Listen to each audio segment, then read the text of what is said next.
कर्पूरगौरं करुणावतारं संसारसारं भुजगेन्द्रहारं सदा वसन्तं हृदयारविन्दे भवं भवानी सहितं नमामि।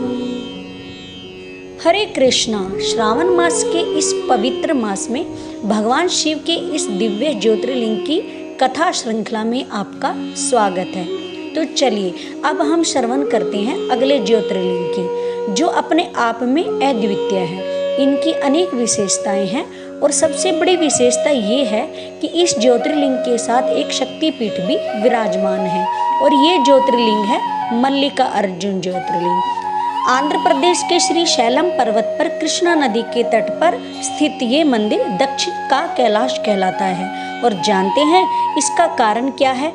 कारण ये है कि इस स्थान पर भगवान शिव अकेले ही विराजमान नहीं, अपितु उनका संपूर्ण परिवार यानी माता पार्वती, कार्तिकेय जी और गणेश जी भी विराजमान है। महाभारत में वर्णन आता है कि जब पांडवों को वनवास हुआ तब गांडीव ने इस स्थल पर आकर घोर तपस्या की थी और महादेव को प्रसन्न करके उनसे पाशुपता शस्त्र प्राप्त किया था। इस मंदिर में देवी सती के होठ का ऊपरी भाग भी गिरा था, इसलिए इसे शक्तिपीठ के तौर पर भी पूजा जाता है। चलिए हम अब आपको इस मल्लिकार्जुन ज्योतिर्लिंग की रोचक कथा सुनाते हैं। एक बार क्या हुआ कि नारद मुनि भ्रमण करते हुए आ पहुँचे कैलाश पर्वत। वैसे तो अक्सर भगवान शिव परिवार से मिलने आया करते थे, क्योंकि ये आदर्श परिवार था जिसमें परम वैष्णव भगवान शिव थे, उनकी पतिव्रता पत्नी पार्वती भी थी और उनके दो दिव्य बालक गणेश और कार्तिकेय थे। इसलिए नारद मुनि कभी कभी वैसे भी वैष्णव परिवार से मिलने आ जाया करते थे, लेकिन आज वे किसी उद्देश्य से आए थे और वो विशेष उद्देश्य था एक उपहार।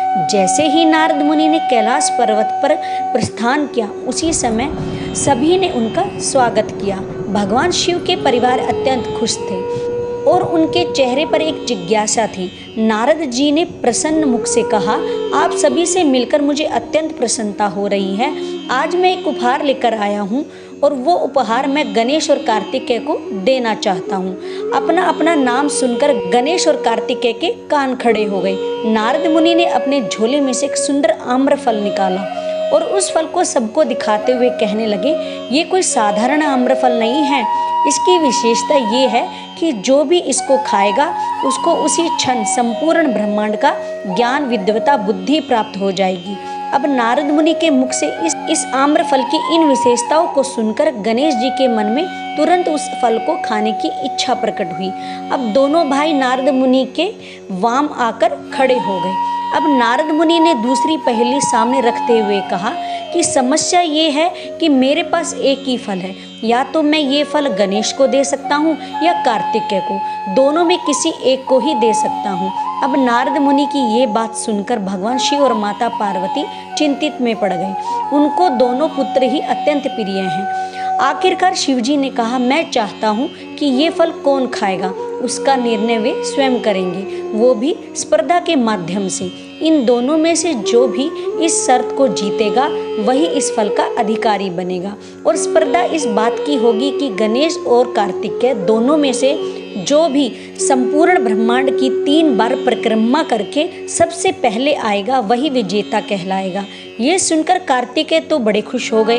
आखिरकार उनके पास उनके वाहन मयूर जो थे और उड़ चले ब्रह्मांड की ओर। अब पीछे रह गए प्यारे गणेश जी।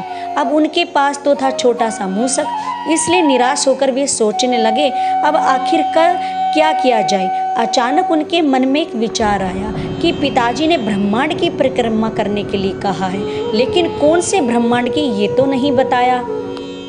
और ये विचार आते ही उनकी आंखों में एक चमक आ गई। अब गणेश जी ने हाथ जोड़कर अपने माता पिता को प्रणाम किया और उन दोनों की 3 बार परिक्रमा की। जब माता ने देखा तो उन्हें समझ नहीं आया और कहा कि हे पुत्र, तुम ये क्या कर रहे हो? क्या तुम इस शर्त को जीतने का प्रयास नहीं करना चाहते?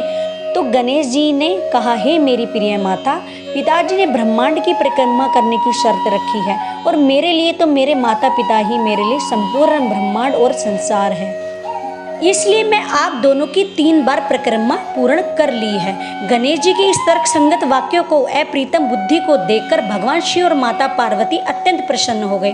गणेश जी की बात हर प्रकार से उचित भी थी, उन्हें इसमें कोई दोष दिखाई नहीं दिया। इसलिए उन्होंने प्रेम पूर्वक गणेश जी को विजयी घोषित कर दिया और आम्रफल भी उन्हें ही प्रदान किया गया। अब जैसे ही कार्तिकेय जी अपनी 3 परिक्रमा पूर्ण करके वापस आए तो उन्हें देख गणेश जी को वो आम्रफल खा रहे हैं, ये देखकर उन्हें अत्यंत आश्चर्य हुआ। आखिरकार माता पार्वती ने गणेश जी की बुद्धिमत्ता की प्रशंसा करते हुए सारा वृत्तांत कार्तिकेय को कह सुनाया और ये सुनकर उन्हें अत्यंत क्रोध आया।